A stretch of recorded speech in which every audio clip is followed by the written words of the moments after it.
Welcome to Lockbox, a podcast providing real estate professionals with action items for success. My name is Jeffrey Brogger, and I'm going to be your host. I'm the founder of two real estate marketing and tech companies, STEEZY.Digital and realnurture.io. In this podcast, you'll learn from top 1% real estate and mortgage brokers the exact secrets to their success. Welcome to Lockbox. Welcome to Lockbox. My name is Jeffrey Brogger, and I'm here today with Mark Castley. Mark, thanks for being with us. Yeah, man, thanks for having me. Absolutely. So why don't you tell our listeners who you are and where you're calling in from? I am calling in from sunny Dubai over in the UAE, originally from the UK, and I am COO at luxuryproperty.com. We are an international real estate brand, digital destination for luxury properties. Many different taglines you can use there. We're also one of Dubai's leading luxury real estate brokerage. Awesome. And before we get into everything that you're doing today and the story of how you procured that amazing URL, I'm very curious, what got you into real estate in the beginning? Like, what was your first exposure to real estate? It's funny. I love this question. People ask this a lot when we have new starters, like, hey, Mark, how did you get into it? And I was forced into it, really. You know, it wasn't a choice. It was like 16, 17, thought I was going to play soccer. Wasn't as good as I thought I was going to be. Mum was like, you need to have a backup plan. And I was like, nah, I'll be fine. So when I wasn't going to be a footballer, when I finally came about, Dad brought me into a local real estate company and said, give him a job. And they weren't taking on. He said, just give him a job. So I was a tea boy, right? So I was making tea and just worked my way up and started to learn core skills that I still have today, just core skills from people in the industry at 16 years old and watching what they're doing and people making insane money in real estate, right? That's the goal. That's what gets you excited when you see people making insane money from what seems like not a lot of work. And that's what got me into it. And then you realize it's an incredible amount of work. Yeah, that's why I chuckle. Look at page, is it? But that's what it looks like from the outside, and it still does. It totally does. Yeah, when you speak to anybody not in real estate, they're like, "Oh, so you go to Starbucks and make hundreds of thousands of dollars?" It's like, not really, no. The polar opposite, right? But yeah, I started off as a tea boy, worked my way up, started flipping some houses myself. Hated it, passionately hated doing that, and stopped. I stopped about 18 months, 2 years ago, really. I stopped flipping houses, only because it's not part of my wealth generation plan, me and the wife. I just don't like the distractions that come with it, the drama that comes with it. Totally. I feel like it's insane, right? So I have such experience in real estate now that the drama that comes with it, I feel like it's like anything, if you prep well, it doesn't come. The problem with buying a house and doing a renovation on it, you can't prep for the ceiling falling through and like all this nonsense that happens because even if you get the best contractors ever. So anyway, I feel like I can prep properly in real estate and I can plan ahead and, we get real estate right. So yeah, man, that's me. I absolutely love what I do. I feel like I have the best job in the world. I feel like I have the hardest job in the world sometimes, but I feel like I have the best job in the world. Yep, couldn't agree more. It's so funny that getting into the industry, so many look at the nice cars and the whispers of the commission checks, and they can do the math. So they can do 3% of 100,000, and then but what about 3% of $1 million? And they start to get all excited, and then they get into the industry, and most fail in the first year or two because it is so much work, and you really do need to surround yourself with great mentors in order to succeed in this business. And it seems like you got that early, right? Yeah, and that was so. We had we're from a working class part of the world, home of the Beatles. And mum and dad are both blue collar care worker in NHS, National Health Service, that is. And there was no entrepreneurial spirit really within the family. So I had to see that from elsewhere. And which is not negative, it's just, it is what it is. So when I started this job and these guys have got good money, lots of houses, nice cars, But like as a family, we still rent our accommodation. And this guy's got 52 properties and we don't have one. It was like insane, right? So it was a big eye opener. And I think if you put yourself around the right people, you want to be the weakest of the people you spend time with. In my opinion, that's the goal. So if you're the weakest person in the room, then you're probably over a period of time going to step up and develop. And, it's something we do. Where I am now, my target is to have a management team that I constantly bring people in who in my opinion, are better than me. Right. So I've just taken 3 people on in the past couple of weeks, and they're just fantastic at what they do. Like fantastic. So if you bring people in that there's upward management, right? I've got an immense amount of things to do on a daily basis, and I've got these amazing people around me. It just makes me better. And that's something that not a lot of people do at brokerage owner level or director level, because of the threat of they're going to leave me, or they're going to start their own company up, or they're going to take my job, or this type of belief system. Which I think if you have an amazing offering and you bring in the best people, you end up having the best team, and the best team stays together, right? You want to love your job. So I think that's something that is really important, surrounding yourself with just the right people. Yeah, I couldn't agree more. So talking about your team and what you have going on at Luxury Property, what was the transaction volume of the team last year? And then I have some follow-up questions. So we never really publish our data, but we did about $1.7 billion in sales volume, about 1.7, maybe a touch more. There's some NDAs in there, so maybe there's some more, maybe there's some less, but about 1.7.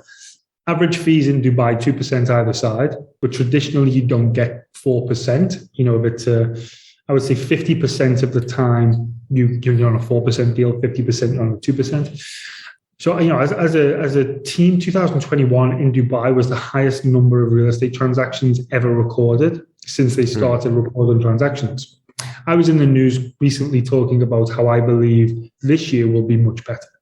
And I really do. I genuinely believe 2022 will be the greatest year on record. And the reason for it, if you'll allow, I'll give you a caveat onto why I believe that. Sure. If you think of since we've been alive and since our parents and grandparents were alive, if you look at any financial dip, if you look at any real estate dip that we've ever had, it's always been because of the banks, right?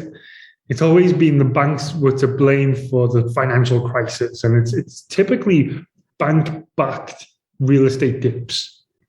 Now, for the first time ever since, in my research, I've never seen anything like this, where we've just had a big real estate dip during the pandemic, because we've seen prices drop all over the world, right?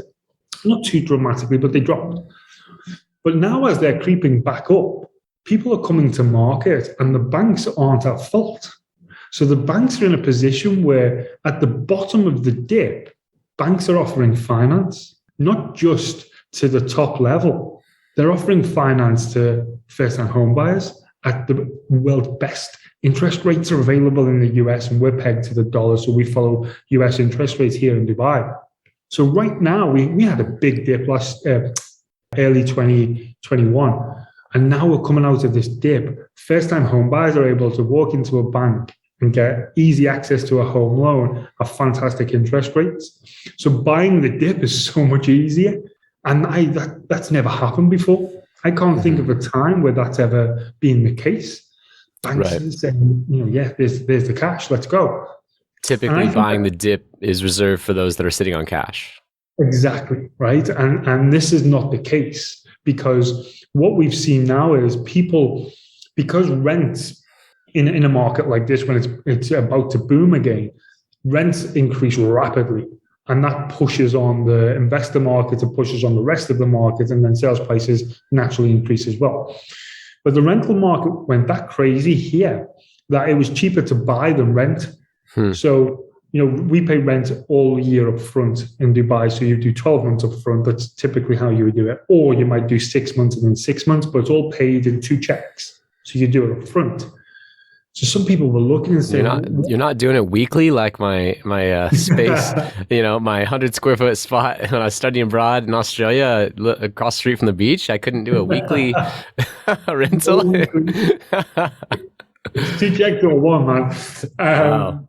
Well, what people were looking at is, hey, look, if I pay $40,000, $50,000, $60,000 up front now, or I put $120,000, $130,000, $150,000 in as a deposit, I can buy. And that's the beauty about Dubai, is it's obviously there's a lot of money here and people do well here. There's no space to not do well here. You have to step up, right? So people were in a position where they could go to the bank and buy instead of rent, and they've not been in that position before. So they had access to properties that they just weren't attainable, and now they are. So then we've got people who bought 8 months ago who've seen 30, 40% increases, and they're coming back to market selling with a profit. And it's just all of these different dynamics around the market that we've just never seen before. And it's really interesting, really interesting.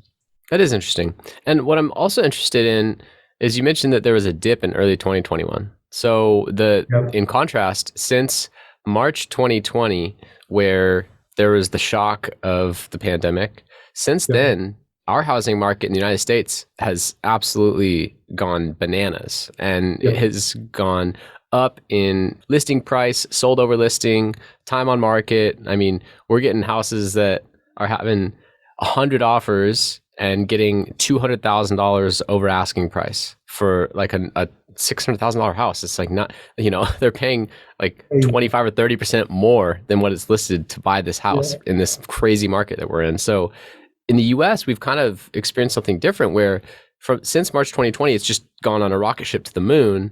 And now there's a lot of fear of like, okay, what if this is a bubble, this and that? But you were mentioning that in the middle of that period that I'm describing, there was a dip in Dubai in early 2021. So I'm curious to learn more about that.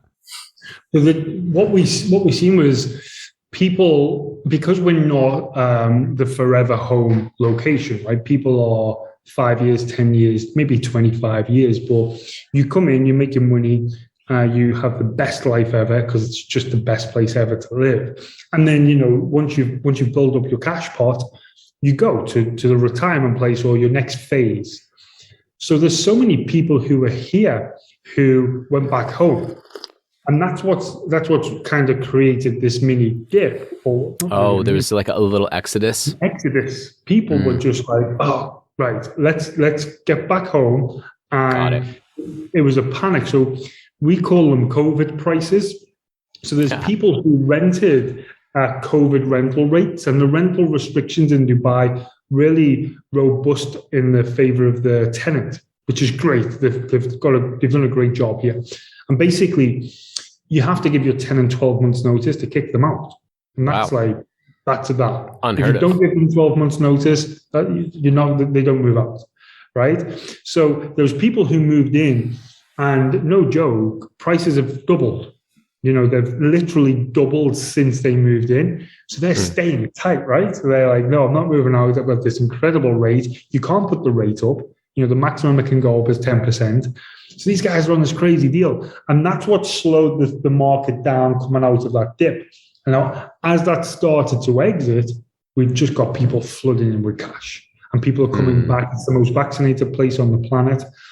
It's a real favorable holiday destination. I think we were just voted the #1 place in the world to come on. So all these things are happening at the same time. We've got Expo here at the minute. All the money came back. All the people came back. The jobs were still here. And then it's just took off again. It's insane. I love it. So 1.7 billion-ish in transactions last year, looking at more this year. I'm curious what advice you would give to top 1% real estate brokers in the United States. I mean, that they might be doing 300, 500, even, 500 million, maybe even a billion, but I don't know very many people doing 1.7, right? So you have a lot of advice to give. I mean, how do you get to that level where you have the team, the transaction volume and the transaction price that is able to generate that level of transaction volume? You know, like what advice would you give to those top brokers, and then what advice should they ignore? So I spent 3 years over in Florida coaching some of the top 1% there. I had 200 agents, and I get asked the same thing by every agent because I've been in Dubai. Hey, Mark, how do I sell properties over $1 million? That's the typical thing people want to know. And that's not how you do $1.7 billion in transactions, because it's just not. And we're in a very fortunate position because our average price point at the moment is about $2.5 million. That's our bread and butter. We also, we have transactions at over $120 million. So we do right top end of the scale, and the bottom end of our scale, like I say, is about $2.5 million. The best advice I could ever give anyone, ever, is just do the right thing. And what I mean by that is so many deals fall off because we just get it wrong as agents. And it's so common. I run a thing on a Monday called Deal Clinic. And what we do is I have 25 of the brokers in a room, no idea what's going to happen. And we say, what deal have you got going on at the moment? Somebody will pick a deal up and say, I'm having some problems with this deal, can't get it over the line. So what I do is I write it on the board and I say, tell me what the buyer, tell me what the seller. And as a group, we all talk about what they should do to get the deal over the line. We all give advice, we all play it out, and then they call the buyer or seller and they have the conversation on loudspeaker in front of us. And we do so much business like this. And so many of them times they've got themselves caught up in a transaction. We call it commission breath, right? It's like you want the deal. And sometimes you want it more than your client, and you lose your client because you're just not doing the right thing.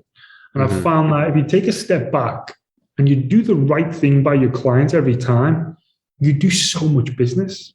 You just do so much business. There's so many different things we can do. You've got to look at what's duplicatable, right? So you can do the right thing for every single client you speak to, right? That's the duplicatable part of your business, right? So every single person you speak to, you just do the right thing.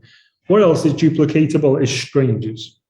So a few people have called me crazy for this, but if you go with me, hopefully you agree.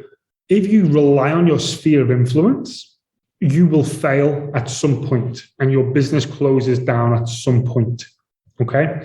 So it's a finite business model, because if I said to you, I want you to 10x, so you're doing your sphere of influence right now and you're great with your sphere and you're doing, maybe you bill $1 million a year and that's amazing. But how do I duplicate it? I'm going to give you a guy fresh out the pen. He's just got his license and he's hungry, perfect profile, wants to sit next to you, duplicate into him. Well, you can't. You can refer into him. You can teach him how to build his own sphere, but it's not a duplicatable sphere, right? Right.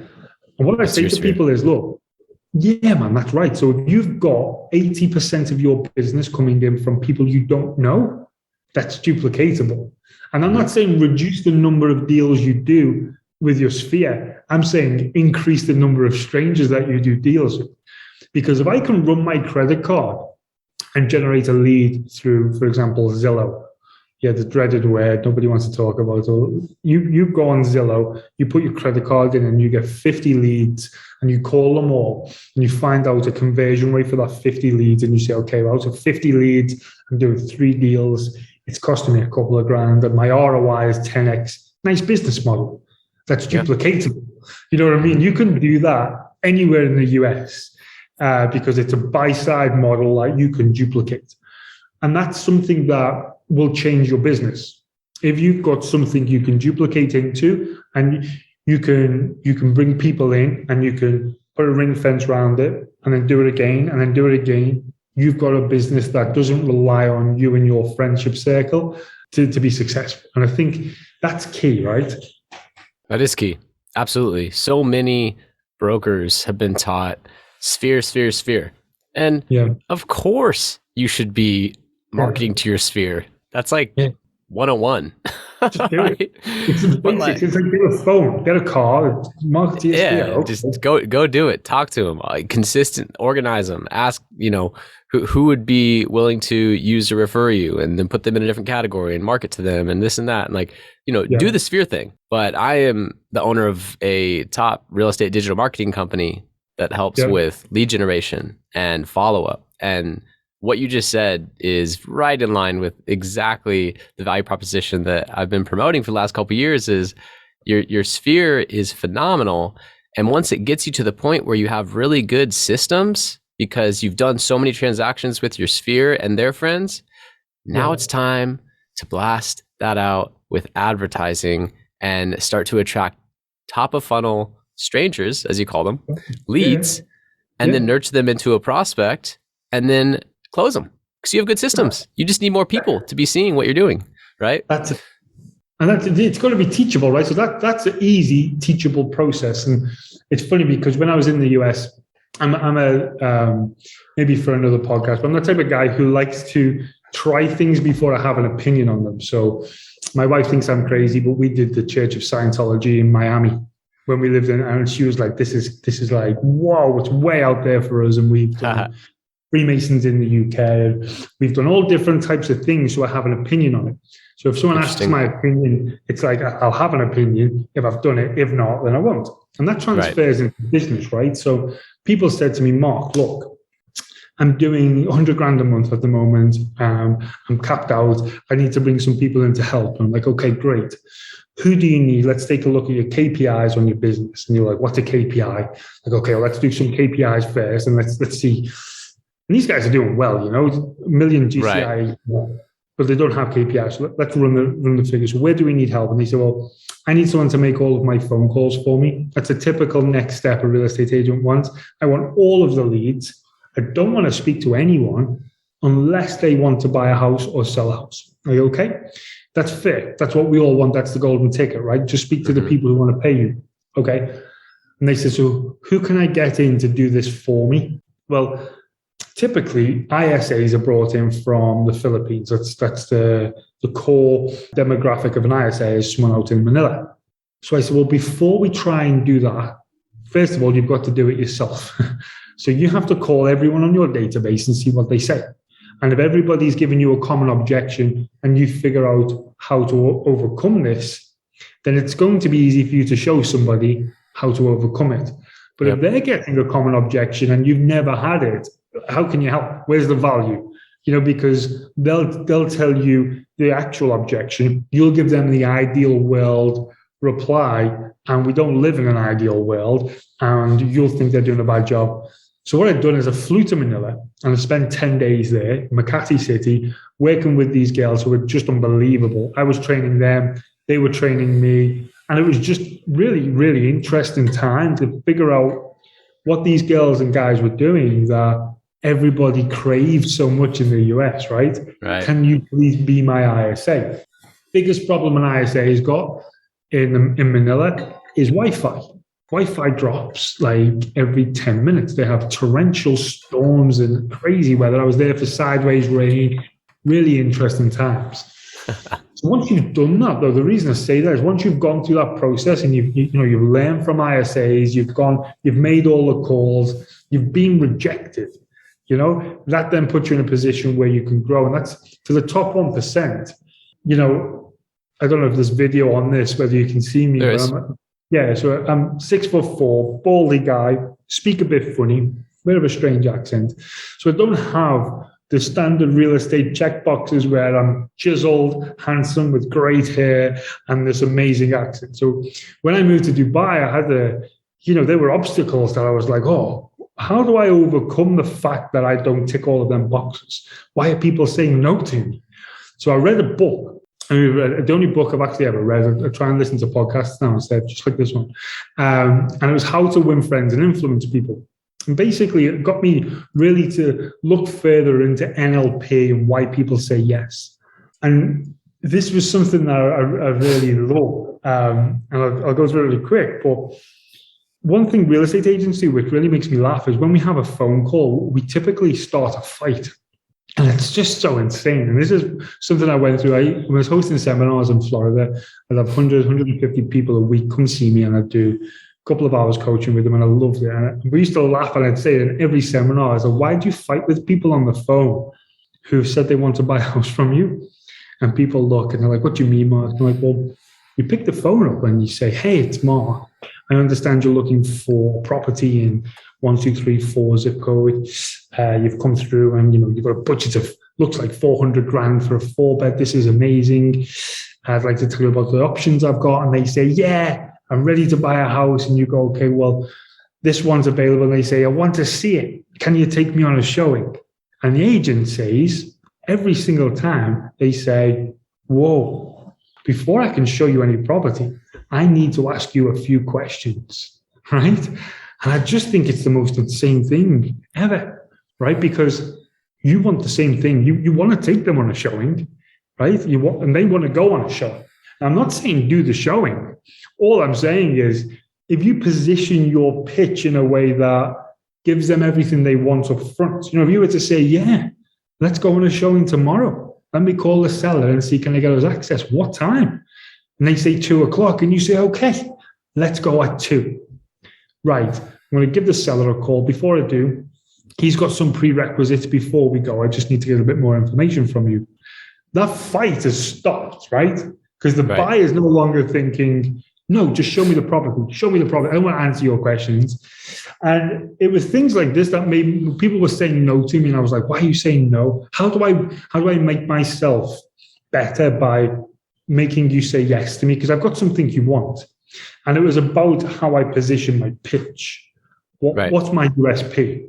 My USP has to be, for sellers, I've got buyers. There's no other USP. I always ask people, what's your USP in my office when they start, new starters? And they always tell me the same thing. Oh, I'm a great communicator. I'll answer the phone, or I'll always be on time. And it's like, okay, so your USP is that you do your job. No, your USP for a seller has to be, I've got buyers. And for a buyer, in my opinion, it's got to be, I've got access to properties that you can't get anywhere else. If you've got them two USPs, you win, right? That's what it comes down to. That's how you win. You've got what they want and they can't get elsewhere. That's the best USP. It's and true. For the top 1%, yeah.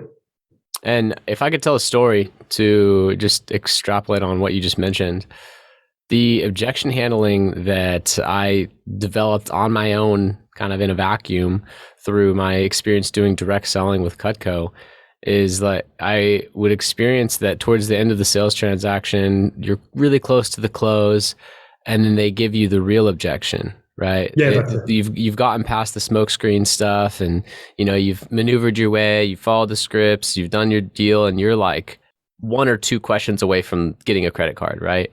Yeah. And then they would give you the real objection. And at that moment, what I realized after failing so many times, going head to head with them on that real objection, I realized, what if I just gave it to them and then explained after a different option? And what I noticed, that when I reversed the information, just like you said, you just reverse the information order. When I would say, yeah, absolutely, we could do that, and then I moved on, it completely disarmed them and diffused that tension. And so it's such a simple concept, right? But it works so well.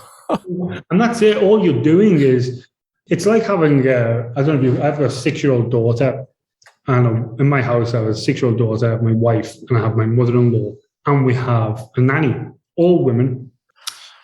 And I know that if I want to win a fight with any of them, there's a specific way I have to pitch it, right? It has to be their idea.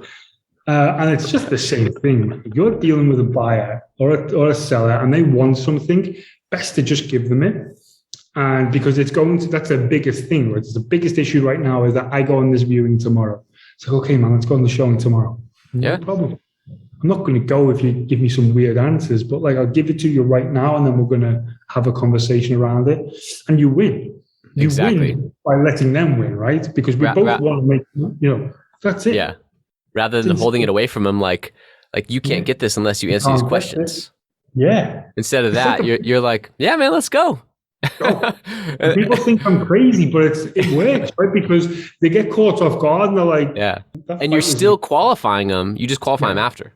That's it. You're just flipping it. Just changing almost it. Like, I love I almost forgot. Yeah. Right? I love that. You like give them what they want. You like book the appointment and you're like, oh, I almost forgot. And you have like a list of 5 questions. You know what I mean? Yeah. It's all about that tone and delivery. And I like that subtlety of the reverse of information, because I've experienced that. And you only get that from doing thousands of reps, right? From doing thousands of appointments and just noticing that subtlety in negotiation and communication. Like when they have that line in the sand, it's like, just give it to them. And then you can then move forward together rather than being opposite, right? Yeah. That's the goal, right? Because we both want the same thing. They want to buy a house. I want to sell them a house. So yeah, okay, let's do that then. Let's go and see a house. Yeah. Yeah.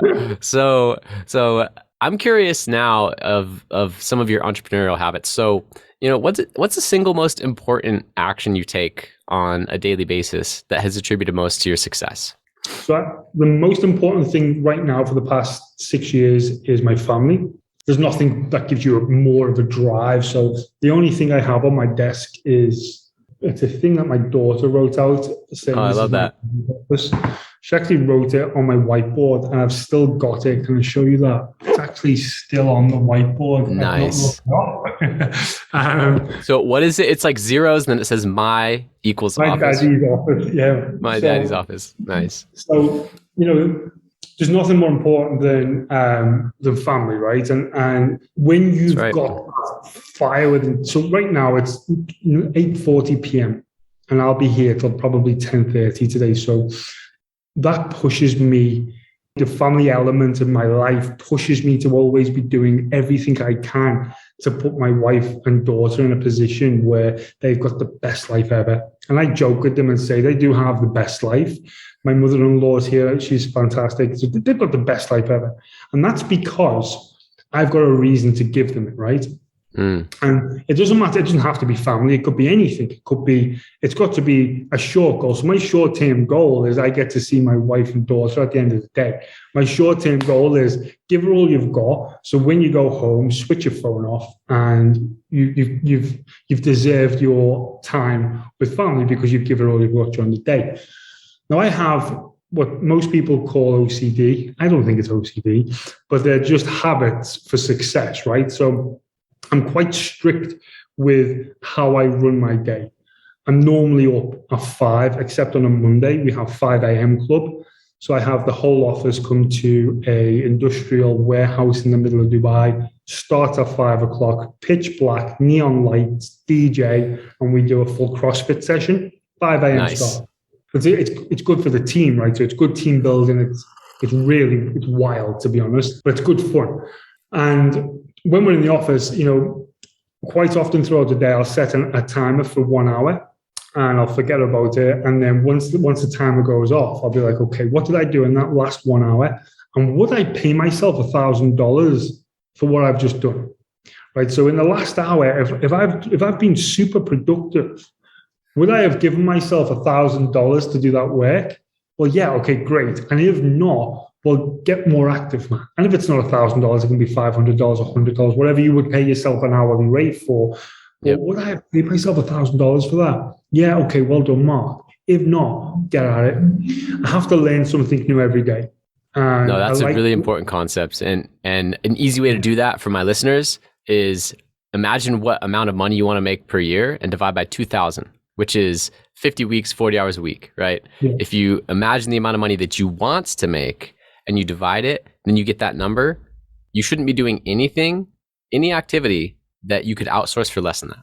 Yeah, exactly right. 100%. And that's, so it's got to be like that, because if you've done a 10-hour day and you say, I don't think I've achieved much, but I feel like I've worked hard, that's a quick recipe for failure, right? Because you've got to have clear, actionable activities. So, hey, here's what I need to do today to be successful. What is it? Make sure it's done. And I always try and learn from people around me. So there's people in all different positions within my company that know more than me. right? And that's such a fortunate position to be in. So I'm constantly learning from them because they learn from me every day. I like to give as much education as possible, but I like to learn something new, and it could be anything, like absolutely anything. And that's why I do peer objection handling, because I'm always learning something new. I'm from a working class family, right? So I have a different mentality. So my way of thinking is like, you've got to think of a way around this, and you've got to be creative, and you've got to think of the way that nobody's ever thought of before to overcome this objection. And then there's all different people from all walks of life, from all different countries, who'll come up with a totally different way to deal with it. And it could be something they learned at church. It could be something they've learned anywhere in the world. But that process of overcoming an objection, I've never been exposed to. And it's like, oh, well, that's now part of my life. I've learned something that's just incredible. And that's the key, right? So the keys to success are results, where, there's no, if you've got the best social media and you've got the best advertising, you've got the best this and the best, I don't care, man. And this is the truth. And this sounds a bit rude, but how much, if you don't make money, it doesn't matter. And it really doesn't matter. So you make money from doing deals. You do deals from doing the right thing with your clients. And all in all, you need leads. We're in a fortunate position that our URL is just outrageous. And we generate an immense amount of leads at the $2, $3, $4 million price point. We generate an immense amount of leads at the $10, $15, $20 million price point. I'm talking hundreds a day. So we are in a position where we can do business that we want to do. If you don't have the leads, go and get the leads. Right. Go and get them. And that's the goal. If you've got the leads, you've got something you can work on. If you've got something you can work on, you can focus. And that's where the money is, right? That's where the money is. And I couldn't agree more. Gary Keller from Keller Williams says the same thing, right? Even though he did this 30 years ago when he wrote Millionaire Real Estate Agent, he said, you're a lead generator. Like, don't forget it. Like, this is literally your first job as a real estate agent is you're a lead generator. Like, you need to be generating leads all the time. And nowadays you can pay companies like mine to help you with that digital marketing and that outsourcing, that lead generation, SEO, website stuff, form captures, integrate it with the CRM. All that stuff can be like hired, right? And you should hire it out and get that lead flow pumping so that you can then continue to grow. So I know we're coming up on time. I just wanted to ask, is there a question that I should have asked you or anything that you'd like to expand upon from earlier? No, not really. One of my favorite things to do is speak to people over in the US, because we're growing rapidly into the US. So I always like to see where the conversations go. There's never an agenda. There's never anything to talk about specifically, other than how do we help the people listening to this make more money in real estate, right? And I think you've just covered a key way to do that is to generate leads, and you're clearly a source for that, which is fantastic. And that's it. That's it. You've got to be in a position where you've got the leads, you do the right thing by your client. Don't fight with them on the phone. Don't fight with them, and make as much money as you can, right? That's right. Absolutely. So how can listeners contact you? You can get me by email. It's Mark, M-A-R-K, @luxuryproperty.com. Check out our website. Some really sexy stuff on there from all over the world. But yeah, reach out. I always get emails. Hey, Mark, what did Dubai like? You send me that email. I love that email. Anyone can reach out anytime. I'd love that. Awesome. I love it. Mark Castley out in Dubai, luxuryproperty.com. Really appreciate having you on, and might have you back. I have a lot more questions to ask. We just ran out of time. Yeah, anytime. Reach out anytime. I'd love to be back. All right. Take care. Thanks, man. Thank you for listening. If you want to accomplish your real estate goals, then I highly suggest downloading my free Ultimate Real Estate Goal Setting Framework. The link is in the description of the show, and it will help you break down your annual income goal into the amount of phone calls, appointments, or open houses you need in order to achieve that goal. Thank you so much, and we'll see you next time.